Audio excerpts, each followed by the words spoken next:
There are mandatory evacuations in place. We are taking live pictures right now from Sky Fox. This is over a home where people seem to be trying to save their property, but the flames are creeping up that back area. You can see someone walking along the grass there. Very, very, very fast.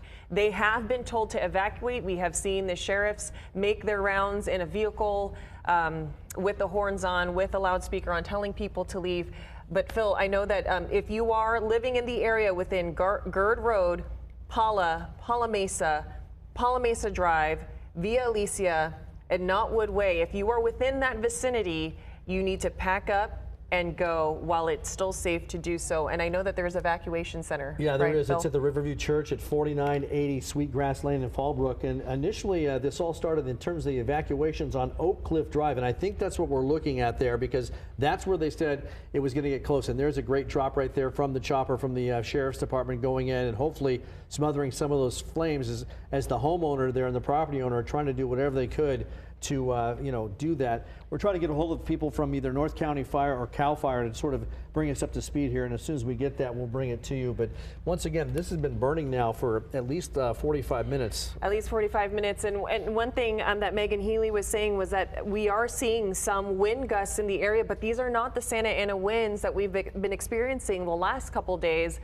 She said she reported a 16 mile an hour wind gust, and these are just this is just a regular day here in Southern California. And the thing is what we're finding is we've got the dry brush, we have the dry vegetation, we still have wind, and so these embers are flying, and so that's why you're seeing these spot fires that are taking place.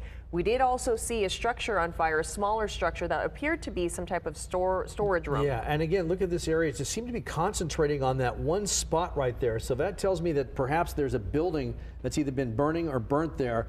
You can see some of the smoke there, and again, some of the outlying buildings. There's another fire patch, but significant embers are flying around in that area, and that's why, again, we call it the hopscotch effect, where it's going across there. A lot of the vegetation that's burning are avocado trees, and the avocado groves surround that area in Fallbrook. That's what they're known for. You have an update? Yes, we do have an update. They are now saying they may need to evacuate the Riverview Church at 4980 Sweetgrass Lane in Fallbrook, which was originally called the Evacuation Center. So we're waiting to get that confirmed and waiting to hear where the new evacuation center is at.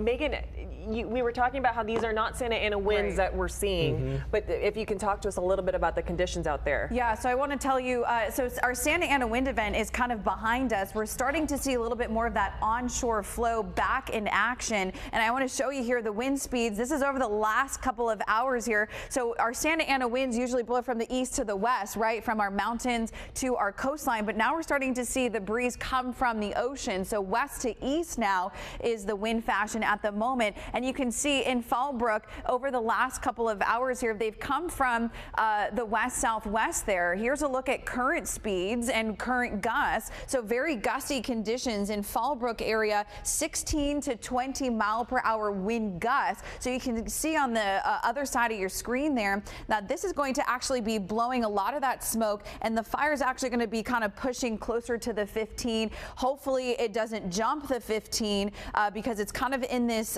pocket area right near the Palo Mesa Road, that thoroughfare that connects and overlaps with the 15 interchange. But wind gusts are actually going to be coming onshore, so they're going to be blowing west-southwest, which means that the fire and the smoke is going to be blowing to the northeast here. So maybe even parts of Temecula might get a little bit of that drift smoke. Here's a quick check on humidity. I mean, it is bone dry out there, 14% relative humidity in Fallbrook. So we are feeling just as dry as our desert communities, even though we have a shift back onto that onshore flow. Here's another check on some of those evacuation orders at the moment. So you can see this is Palo Mesa right here. This is the 15. So the fire is going to be blowing towards the 15 area, and the smoke, actually, we're seeing a lot of impacts there on the freeway. So people driving, commuting at this point in time are going to be dealing with the smoke impacts and potentially some lower visibility there. I want to show you, get back over to you guys, but really the winds, this is a wind-driven fire. It's a terrain-driven fire because you can see it's burning in that uphill fashion as we're taking live pictures from Skyfox here.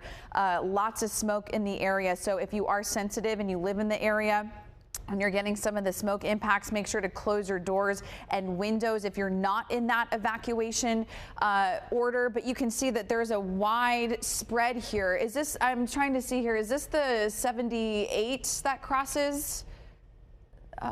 Thank you so much for zooming in there. 78 or 79?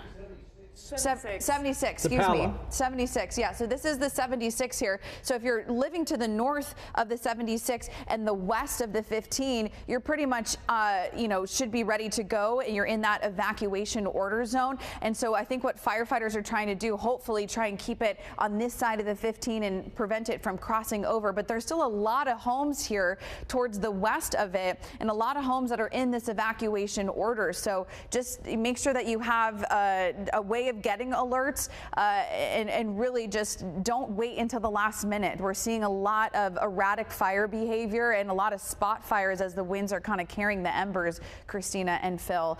So just be careful of that. Lots of smoke in the area as well.